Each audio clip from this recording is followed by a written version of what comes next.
बिस्मिल्लाहिर्रहमानिर्रहीम। बहुत बहुत शुक्रिया आप सभी का ज्वाइन करने के लिए। आज बात ज़रा अदालत के एक अहम फैसले की करेंगे।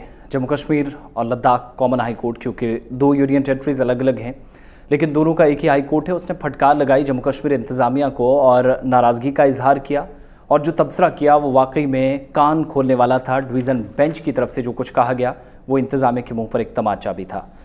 49 के करीब जो पॉलिटिशियंस, जो सियासतदान हैं, वो आज के वक्त में भी, अगरचे वो आज एमएलएज नहीं हैं, वो एमएलसीज नहीं हैं, मिनिस्टर्स नहीं हैं, लेकिन फिर भी सरकारी बंगलोज़ के अंदर रह रहे हैं। सरकारी बंगलों को खाली करने में अभी तक नाकाम साबित हुए हैं।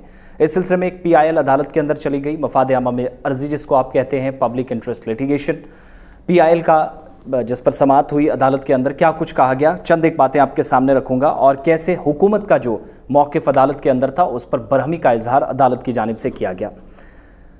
डिवीज़न बेंच ने जम्मू कश्मीर लद्दाख हाई कोर्ट का, जिसमें समाअत कर रहे थे इस PIL पर chief justice N Koteshwar Singh और जस्टिस पुनीत गुप्ता, इनकी जानिब से जम्मू कश्मीर इंतज़ामिया का जो मौक़िफ़ था कि हमने क्यों इन लोगों को यहाँ पर अभी भी रखा है आज के वक्त में, जबकि अदालत के ही ऑर्डर्स थे कि इन लोगों को खाली करना चाहिए, तो सरकारी अकोमोडेशन क्यों फॉर्मर मिनिस्टर्स को, MLAs को, पुराने जो ब्यूरोक्रेट्स हैं उनको क्यों दी गई है, सरकार क्यों कर रही है। तो अगली जो समाअत होगी, यानी इसी केस में नेक्स्ट डेट ऑफ हियरिंग जो है, तब हुकूमत को एक बार फिर से हलफनामे की शक्ल में तहरीरी जवाब देना है।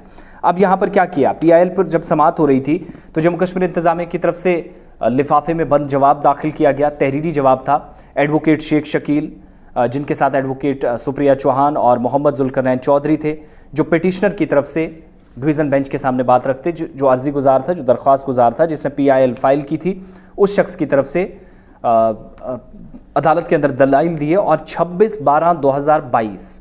दिसंबर के उस फैसले का भी हवाला अदालत के अंदर डिवीज़न बेंच के सामने इन वकला की जानिब से दिया गया और कहा गया कि सिक्योरिटी असेसमेंट करना, उस बेस पे किसी को महफूज मकाम पर मुंतकिल करना और सरकारी अकोमोडेशन किसी पुराने मिनिस्टर को, किसी फॉर्मर ब्यूरोक्रेट को, किसी वजीर को, किसी MLA MLC को देना, ये दो अलग अलग मसले हैं। हुकूमत दोनों को मिला रहे हैं। सिक्योरिटी का इशू, ये बहाना बनाकर सरकार क्या कर रही है, उनको इस वक्त अकोमोडेट कर रही है। हुकूमत ने क्या कहा था, जो बंद लिफाफे में रिपोर्ट दी, उसमें एक लाइन लिखी गई थी जिस पर बरहमी का इजहार अदालत की तरफ से किया गया, वो ये कि सिक्योरिटी की बिना पर, सिक्योरिटी खदशात थे, तहफ़्फ़ुज़ात का इजहार इन लीडरान ने किया, जिसकी बिना पर इनको आज के वक्त में भी सरकारी बंगले जो हैं वो मिले हुए हैं, सरकारी रिहाइशगाहों के अंदर ये रह सकते हैं, इसलिए हमने उनको इजाज़त दी है। हुकूमत ने अपना स्टांस जो है वो अदालत के अंदर रखा। इस पर अदालत ने जवाब दिया कि सिक्योरिटी की बेस पर, भाई साहब, अगर किसी को खतरा है तो सिंपल सी बात है, आप उसको सिक्योरिटी दो ना। पहले 4 लोग थे, 6 कर दो, 6 हैं, कम लग रहे हैं तो 10 कर दो, ये एक अलग मसला है। और अकोमोडेशन किस बेस पे आप देख रहे हैं, अलग मसला है। यानी असर व रसूख, दबाव और कानूनी पेचीदगियाँ इस चीज़ में आप देख सकते हैं और अदालत ने ये चीज़ क्लियर करने की कोशिश की। साथ ही ये भी कहा गया कि सरकार, कोई अगर अच्छा वेल नोन पर्सन है, अहम शख्सियत है, तो उसको सिक्योरिटी कवर प्रोवाइड किया जा सकता है। अगर सिक्योरिटी, डिवीज़न बेंच ने जो कमेंट किया कि आप उसको सिक्योरिटी दीजिए ना, आप उसको सरकारी रिहाइश में लाकर खड़ा कर रहे हैं, सरकार के ख़जाने को नुकसान पहुंचा रहे हैं।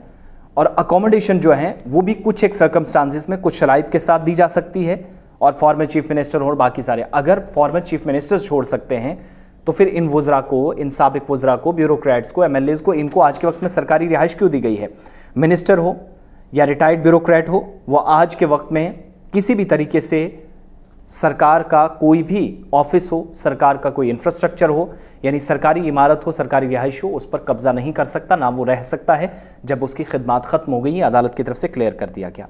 RTI जो इन्फॉर्मेशन थी उससे भी ये चीज़ सामने आई कि एस्टेट डिपार्टमेंट जो है उसको भी अदालत की तरफ से 21 दिसंबर 2018 को कहा गया था, डिप्टी डायरेक्टर एस्टेट्स थे जम्मू, उनको उनकी तरफ से एविक्शन नोटिस जो है, यानी बेदखली के अहकामात, आप खाली कर दीजिएगा।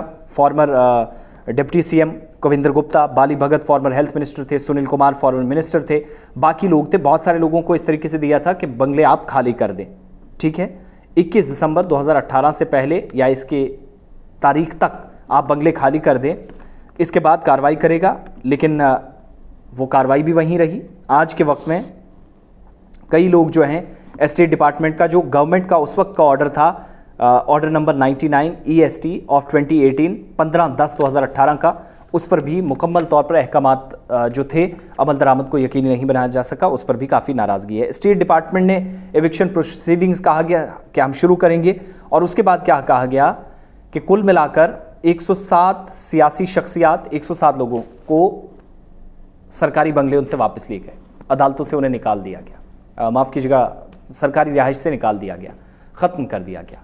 लेकिन बाद में इल्ज़ाम ये लगा कि उसने चुनिंदा लोगों पर हाथ डाला है। एस्टेट्स डिपार्टमेंट जो ये प्रॉपर्टीज़ वगैरह के सारा सिलसिला देखता है कि सरकारी प्रॉपर्टी ये जो अपना अकोमोडेशन है किसके पास रहेगी किसके पास नहीं, तो इस पर इल्ज़ाम ये लगा कि सिलेक्टिव जो टारगेट किया जा रहा है और सिलेक्टिवली 107 लोगों के को हटाया गया, इस तरीके से नहीं होगा। और सबमिशंस जो advocate SS Ahmad division bench की तरफ से उनके सामने रखी गई, उसमें पता चला कि रिपोर्ट जो कि अदालत के सामने रखी गई कि इसमें कोई अच्छा रीज़न या ये कह सकते हैं कि ठोस कोई जवाब हुकूमत की तरफ से नहीं आया, सिर्फ इतना कि सिक्योरिटी के खदशात थे। तो उस पर सीधे कहा गया कि सिक्योरिटी का मसला अलग है, अकोमोडेशन का अलग है, आप दोनों जगह नुकसान पहुंचा रहे हैं, सिक्योरिटी कवर दे के मामले को हल कर दीजिएगा, चीज़ें कंसर्न अथॉरिटीज़ के नोटिस में लाइएगा, मजाज अथॉरिटी के सामने रखिएगा। आप क्यों इस तरीके से इन लोगों के लिए ये जो सिलसिला जारी रखा हुआ है, सरकारी ख़जाने को नुकसान पहुंचा रहे हैं। तो कुल मिलाकर 49 सियासतदान, 49 पॉलिटिशियंस जो आज भी सरकारी बंगलों में रहते हैं, हालांकि हैं कुछ भी नहीं, अब पहले खिदमात रही हैं, लेकिन अभी भी इनको छोड़ना शायद गवारा नहीं कर रहा है। मामला अदालत में पहुंचा था और डिवीज़न बेंच ने हुकूमत पर फटकार हुकूमत को लगाई, नाराज़गी का इजहार किया और अगली जो समाअत होगी तब तक कहा कि ठोस जवाब के साथ आइएगा, ये मत बताइएगा कि सिक्योरिटी का इशू था इसलिए दे दी, वो मसला अलग है, ये अलग है। और कहा कि दोनों मसाइल को एक साथ जोड़कर अदालत को गुमराह करने की कोशिश ना करें।